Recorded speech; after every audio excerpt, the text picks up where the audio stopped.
Salut à tous, de nouvelles informations viennent de nous parvenir il y a quelques jours concernant la situation de l'Union européenne. Alors, bien entendu, nous avons le Brexit d'un côté au niveau de l'Angleterre. La situation est quand même délicate, elle est un peu compliquée. Theresa May est dans une situation un peu compliquée. J'y reviendrai dans des prochaines vidéos, notamment après le G20. On y verra un peu plus clair, notamment au niveau des négociations économiques, parce que c'est là où ça commence. Je rappelle que le Brexit sera effectif le 29 mars 2019. Alors là, ce qui nous intéresse plus particulièrement, c'est la situation de l'Italie dans l'Union européenne, à savoir que leur budget, pour une seconde fois, et c'est quand même rarement vu, leur budget vient d'être retoqué, vient d'être rejeté. Alors on va essayer de comprendre pourquoi dans cette vidéo, et surtout les conséquences. Parce qu'il peut y avoir des conséquences très lourdes au niveau des épargnants, et finalement, on ne sait pas ce que ce gouvernement dit populiste cache, ce qu'il sous-tend. Parce que si les Italiens, si l'Union européenne plutôt rejette leur budget, c'est quand même qu'il y a quelque chose qui ne va pas. On va voir que leur compte tient un peu la route comparé aux prérogatives, notamment leur budget. Donc il y a quelque chose de plus profond.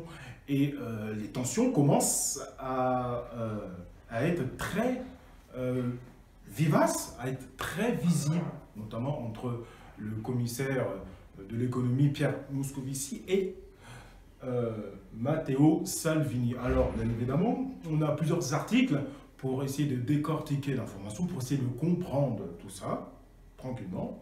Comprendre cet article d'RT France qui démontre le bras de fer mis en place entre Matteo Salvini et l'Union européenne de chez RT France. Alors, il y a quand même des choses intéressantes à dire. Alors, après que le commissaire européen Pierre Moscovici a déclaré qu'un accord avec l'Italie ne pouvait être une discussion de marchand de tapis, le ministre italien Matteo Salvini s'est vexé et a exigé le respect de son peuple, les Italiens. J'en ai marre des insultes, ce qu'il dit Salvini, j'en ai marre des insultes qui arrivent chaque jour de Bruxelles et de Paris. Le vice-premier ministre italien s'est offusqué ce 22 octobre de remarques faites par le commissaire européen aux affaires économiques, Pierre Moscovici, sur le budget italien, retoqué par Bruxelles dans un climat déjà tendu entre les deux hommes. Pierre Moscovici a en effet laissé entendre qu'un accord entre l'Union européenne ne pouvait être le fruit d'une négociation de marchands de tapis. Une remarque qui a piqué au vif le ministre italien, bien entendu. Alors, bien entendu, qu'est-ce qu'on nous dit? Une remarque que Matteo Salvini n'a pas laissé passer. Le peuple italien n'est pas un peuple de marchands de tapis ou de mendiants. Moscovici continue à insulter l'Italie. Mais son salaire est payé aussi par les Italiens, a-t-il fustigé. Maintenant, ça suffit. La patience est à bout. Ah, intéressant.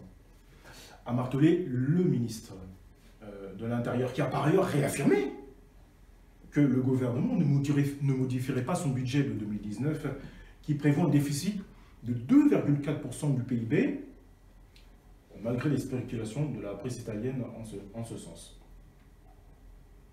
Alors, bien évidemment, qu'est-ce qu'il y a à dire? Qu'est-ce qu'il y a à dire par rapport à Matteo Salvini et l'Italie? Là, on voit bien un leader qui protège son peuple et qui ne l'assomme pas avec des taxes et des taxes et des taxes. La France est le pays le plus taxé au monde, alors que ce ne sont pas les plus hauts salaires du monde. Ça, c'est quelque chose qui ne va pas. Et c'est pour ça que maintenant, les gens commencent à comprendre, à s'éveiller, que Macron travaille pour l'Europe, il ne travaille pas pour le peuple. Et ça, c'est la vérité. Alors qu'on a Salvini qui protège son peuple, qui ne veut pas assommer son peuple et qui rentre au bras de fer. C'est ce qu'allaient proposer d'autres candidats à l'élection présidentielle, comme Mélenchon et Le Pen, voire Dupont-Aignan, alors que François Asselineau proposait là la sortie complète, directement. Donc, les gens ont voté pour quelqu'un qui allait appliquer bêtement, sans écouter le peuple. C'est pour ça qu'on a le mouvement des Gilets jaunes aujourd'hui. En Italie, ce n'est pas le cas. On a un leader qui protège son peuple, et puis surtout, le peuple italien a bougé. Lorsque les vaccins ont été mis en place, ils ont bougé. Le peuple a bougé. Là, on voit les Français se réveiller. Mieux vaut tard que jamais, comme on dit. Alors, qu'est-ce qu'il dit? Pour terminer, j'expliquerai qu'il s'agit d'un budget conçu dans l'intérêt des Italiens, et évidemment, et également de l'Europe. Donc il n'y a pas de prétendue rébellion, aucune prétendue désobéissance aux règles communes, a ajouté Giuseppe Conte, qui est le président du Conseil des ministres italien. Il a en outre souligné que la réduction de la dette était un objectif commun avec l'Europe. Nous sommes en train de travailler à sa réduction en orientant les pays vers la croissance. Nous voulons un pays plus compétitif. Les recettes orientées vers l'austérité ces dernières années ont échoué. C'est-à-dire le gouvernement Matteo Renzi, ils ont échoué, hein, bien évidemment. Alors, ce qui est intéressant à comprendre, c'est les 2,4%. C'est quand même assez intéressant. Alors, pourquoi les 2,4%? Parce que les Italiens empruntent à un taux de 4% et la croissance italienne est de 1,6. Et donc, il y a 2,4% de déficit, hein, bien entendu. Alors, l'Italie est endettée de 135%, bien entendu. Alors, ce qui est intéressant de comprendre, j'avance dans le raisonnement comparé à l'Italie et ce qu'ils pensent en profondeur. Là, on a sur Sputnik News les informations, l'interview d'Olivier Delamarche, économiste de chez les Iconoclastes, très important, très intéressant toujours. Il a toujours un raisonnement intéressant. Alors, pour le coup, qu'est-ce qu'il nous dit? Tout cela va mal finir. L'idée derrière la tête des dirigeants italiens, c'est au final sortir de l'euro. Le tout en mettant la responsabilité sur l'Europe. Et on va vers cela. Parce qu'on est en train de voir un bras de fer qui continue. Et on ne sait pas où ça va nous mener, mais pour le coup, il y a un raisonnement intéressant. Alors, je continue. Tout cela ne va pas être un long fleuve tranquille, une sortie non préparée, non organisée de l'euro. Ce n'est pas quelque chose qui se fait la fleur au fusil. Ils ont tout intérêt, politiquement, à rendre l'Europe responsable pour l'opinion publique, prévient Olivier Delamarche. Alors, bien évidemment, par rapport à l'Union européenne, vous pouvez toujours sanctionner. Il faut que les pays décident de payer. Dans le cas contraire, que vont-ils faire? Envoyer les chars. Bien entendu. Bien entendu que non. Mais bon, attention, hein, il faut toujours faire attention. Si les Italiens sont vraiment prêts au bras de fer, il faudra à un moment faire défaut sur leur dette, qu'ils cessent de rembourser. C'est ce qui va se passer à mon avis, et ils feront défaut et sortiront de l'euro. De plus, vous avez une bonne partie de la dette italienne qui est détenue par l'étranger. Là, on voit la dette des administrations publiques. On voit bien que l'Italie est deuxième, et la France est quasiment à 100% de sa dette. Alors, bien évidemment, si l'euro sort, l'euro éclate. Et c'est ce que je vous ai dit, notamment par rapport à la crise économique. Et on est en train, tout doucement, de glisser vers cette chose-là, malheureusement. Et si l'euro éclate, des gens perdront leur boulot. Des boulots très lucratifs pour des individus incompétents, comme monsieur Moscovici, même lui le pense, hein, comme Salvini. Ils ont évidemment la trouille que tout d'un coup, la poule aux œufs d'or arrête de pondre. Il n'y a pas d'autres alternatives. On voit que l'euro a échoué. Et je suis tout à fait d'accord avec lui. En 2002, on voit bien les prix qui ont augmenté 6 fois plus. On s'est fait complètement arnaquer, on avait nos calculettes. On s'est fait complètement berner par rapport à Maastricht. La loi de Maastricht de 1992, on s'est fait avoir. On n'aurait pas dû, enfin au niveau du référendum, on aurait dû dire non à Maastricht, bien évidemment. On ne savait pas, malheureusement, et on s'est fait avoir. Alors, c'est devenu un enfer pour la Grèce. Cela a fait reculer le niveau de vie des Espagnols en Italie, et c'est pareil. Je ne pense pas que l'on puisse objectivement dire le contraire. Mais tout ce que l'on propose, c'est plus d'euros, curieusement. Curieux cheminement intellectuel que de vouloir plus d'une chose qui a échoué, bien entendu. À quoi ça sert de vouloir l'euro alors qu'on sait que l'euro est dans la gestion même extraordinaire. L'UE est en train de dire aux Italiens, ce n'est pas bien ce que vous faites, vous proposez un déficit de 2,4%. Et c'est ce que je disais. En France, on est à 2,8%. Donc pourquoi ils retoquent C'est ça la vraie question. Pourquoi il retoque? Pourquoi il rejette le budget italien alors que la France est plus au-dessus? De plus, je rappelle que l'Italie a un excédent budgétaire primaire, il faut arrêter. Tout ceci est purement politique, on est bien d'accord. Les dirigeants européens n'acceptent pas que les Italiens aient voté pour des eurosceptiques, voire europhobes. Il n'y a pas de considération économique là-dedans. C'est la phrase primordiale qu'il faut retenir, sincèrement. C'est ça la vérité en Italie. On n'a pas retoqué le budget italien parce qu'on a des taux, etc. Non, non. C'est bien par rapport à des eurosceptiques et à des europhobes, bien entendu. Alors, pour terminer, l'Italie récupérera sa souveraineté économique et sa propre monnaie. Cependant, cela ne va pas régler tous les problèmes. Mais pour ce qui est des marchés, que croyez-vous qu'ils vont faire? Ils vont pouvoir prêter à un pays qui n'a pas de dette? Évidemment qu'ils vont foncer. Au lendemain du défaut de l'Argentine en 2001, les investisseurs faisaient la queue. C'est pour essayer de faire peur que les européistes vous disent, vous vous rendez compte, s'ils font défaut, plus personne ne va prêter leur argent. C'est faux. Le but aujourd'hui est d'effrayer au maximum pour que personne n'ait l'idée de se poser la moindre question sur les bienfaits de l'euro. L'euro, c'était censé être la croissance et moins de chômeurs. En Europe, on a peu de croissance et beaucoup de chômeurs. C'est ça la vérité, c'est ça la réalité de l'euro. Bien entendu, alors on fonce tout droit vers cette réalité de la sortie de l'euro de l'Italie sans qu'ils préviennent, alors qu'on a le Brexit. Donc c'est pour ça que certaines grandes familles, dont je parlais dans mon ancienne vidéo, retirent leurs biens. Bien entendu, retirent leurs avoirs. Parce que là, pour le coup, on fonce tout droit vers l'éclatement de la zone euro, malheureusement. Alors, la question à comprendre, c'est de savoir quelles sont les conséquences pour les Français, les épargnants français. Alors, on a capital.fr, le site capital.fr, qui nous dit les banques peuvent-elles vraiment vous piquer votre argent en cas de faillite? Parce que c'est ça vraiment qui nous intéresse. Si l'Italie sort de l'euro, en catimini, sans qu'ils nous préviennent, les banques vont fermer, bien entendu. Et, bien évidemment qu'il y aura faillite. Il y aura faillite de la zone euro, très clairement. Et donc ça a été prévu par certaines oligarchies. Alors, en cas de faillite, les banques ont la possibilité de ponctionner les dépôts des clients isés au-delà de 100 000 euros. Focus sur ces règles ont été récemment harmonisées au sein de l'Union européenne. Alors, sur cet article, je vais lire les questions les plus intéressantes et les réponses. Bien entendu. Alors, cette question-là est extrêmement intéressante. Une banque, en cas de grosses difficultés, peut-elle ponctionner les dépôts des particuliers pour se renflouer? Ça, c'est vraiment intéressant. C'est un élément que tous les clients n'ont pas à l'esprit, mais la réponse est oui. Oh.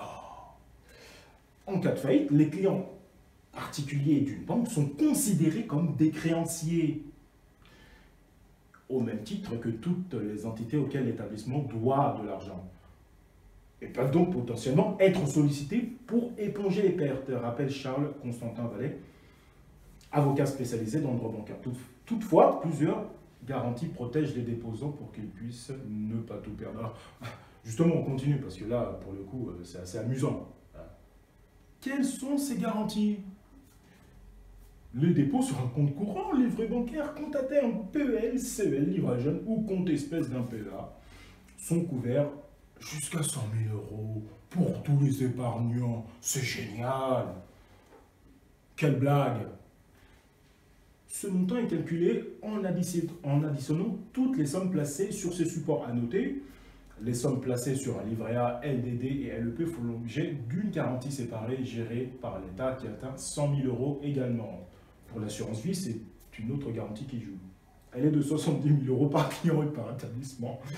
Pour ceux qui détiennent des titres, actions, obligations, la garantie est de 70 000 euros. Attention, certains placements ne bénéficient pas de garantie, en particulier les plans d'épargne d'entreprise, PERCO, PERP, ou encore les billets, pièces et objets confiés au service de coffre de banque. Alors, cet article-là, quand même, ils essaient de répondre à toutes les questions, quand même.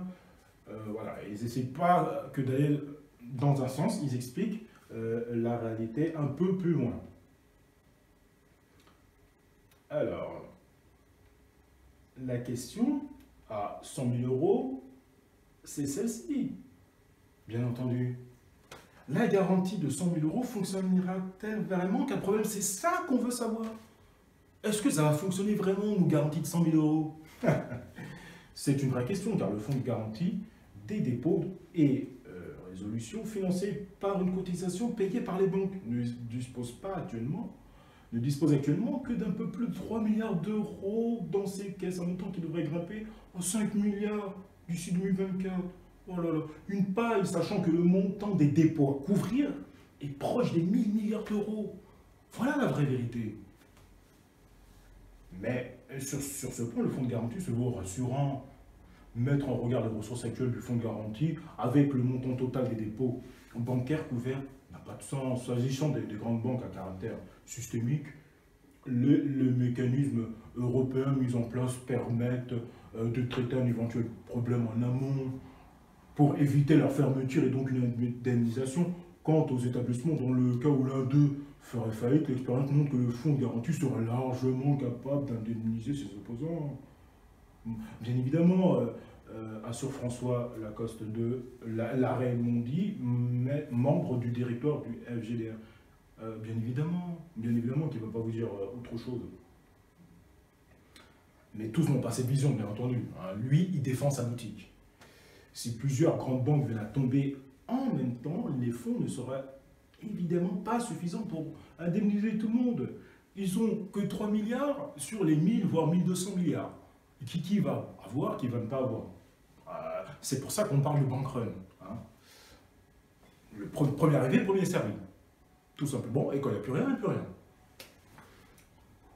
Ce mécanisme de garantie des dépôts repose entièrement sur la confiance, un peu comme les billets de banque qui ne sont au final qu'un simple bout de papier. C'est un vrai tabou, mais un tabou utile car il permet justement au système de ne pas s'écrouler. Voilà.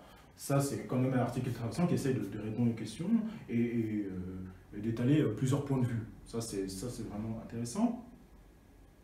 Par rapport à la situation des épargnants, alors, bien évidemment, d'où vient-elle?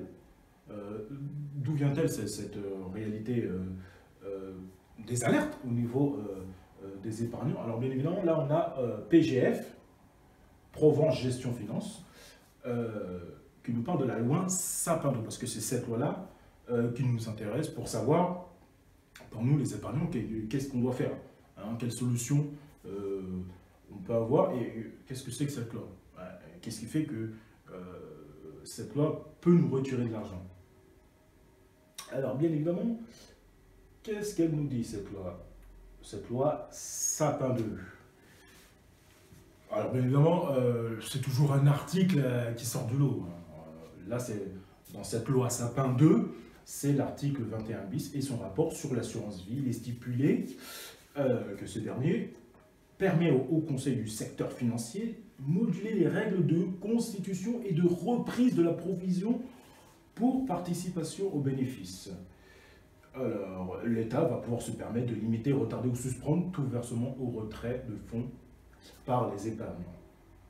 Ces possibilités resteront conditionnées à un risque représentant une menace grave et caractéristique pour la stabilité du système financier. Toutefois, la suspension des fonds, blocage de contrat, s'opérera sur une durée supérieure de 3 mois maximum, mais renouvelable. Ainsi, une suspension de 6 mois consécutifs pourra être mise en place en application. Donc, s'il y a une crise, pendant 3 à 6 mois, vous ne verrez pas votre argent. Ce sera zéro. Ce sera zéro. Zéro et on recommence à zéro. Voilà, tout simplement. L'argent ne va pas remonter, il faut être sérieux. Alors, qu'est-ce qu'ils nous disent? Ils disent que c'est un dispositif indéchiffrable et incompréhensible. Un second problème de compréhension, quand et comment le Haut Conseil au service financier peut-il juger qu'une situation financière présente de réels risques?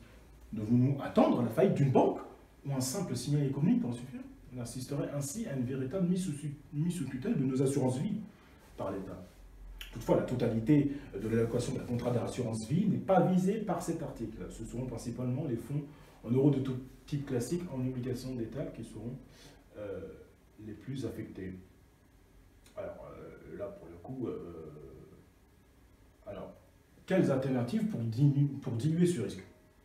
Certaines alternatives sont envisageables pour éviter tout risque. Nous encourageons désormais l'ensemble de notre clientèle désengager totalement de ses fonds en euros à capital garanti au profit de supports en unité de compte sécuritaire. Alors, le Luxembourg a privilégié, hein, c'est-à-dire que voilà, il faut vraiment aller dans un autre pays. Mais si vous souhaitez vous exonérer en totalité de façon ferme et définitive du risque lié à la loi 122, justement, qui bloque les épargnes et de tous les comptes, nous préconisons l'investissement au sein des sociétés financières de droit luxembourgeois. Et c'est totalement légal. Le principal inconvénient concerne le ticket d'entrée, hein, afin d'investir au Luxembourg qui se chiffre à 100 000 € minimum, malheureusement. C'est dommage parce que ceux qui ont plus de 100 000 € peuvent investir au Luxembourg et se sortir de cette situation. Car il y a un plafond de garantie et puis il y a un triangle de sécurité. Super privilège, ségrégation des actifs et l'ensemble est surveillé par le commissariat aux assurances. Alors, comme je disais, le fait de détenir un droit de Luxembourg est tout à fait légal, ne présente en aucun cas une fraude fiscale. Hein.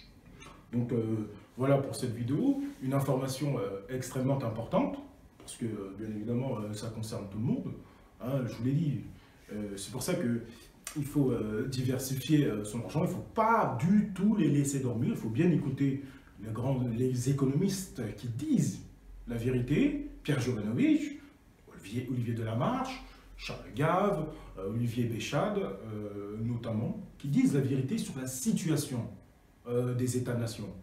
Donc, il ne faut surtout pas prendre ces informations à la légère, c'est extrêmement important. Mieux vaut tard que jamais, il faut agir mieux vaut tard que jamais. Et là, on est dans le temps de l'anticipation, on a le temps d'anticiper. On a le temps d'anticiper et de préparer ce qu'on a à faire. Parce que quand ça va arriver, malheureusement, il y aura un bank run et tout le monde ne sera pas servi. Et ce sera la catastrophe, malheureusement. Je vous remercie de m'avoir suivi encore une fois pour cette vidéo jusqu'à la fin. Je vous remercie pour vos commentaires sur ma vidéo précédente. C'est une très bonne chose. N'oubliez pas de vous abonner, de mettre un pouce levé, ça fait toujours plaisir pour me remonter sur YouTube au niveau du référencement. Parce que les informations que je donne sont assez étayées, sont assez argumentées. Et pour en profiter au plus grand nombre, bien évidemment, il est toujours intéressant de faire ce genre de choses. Alors, bien évidemment, si vous n'avez pas aimé cette vidéo, malheureusement, c'est triste. Et c'est dommage parce que ce sont des informations qui nous concernent tous. Donc, il faut vraiment partager cette vidéo au plus grand nombre et vraiment s'intéresser à ces sujets-là. Bien évidemment, voilà, les vidéos vont être un peu plus prolifiques parce que c'est une époque assez difficile. On a la révolution des gilets jaunes. Bien évidemment, je vais revenir. Il y a plein d'autres sujets à traiter. Je vous remercie de m'avoir suivi et à la prochaine.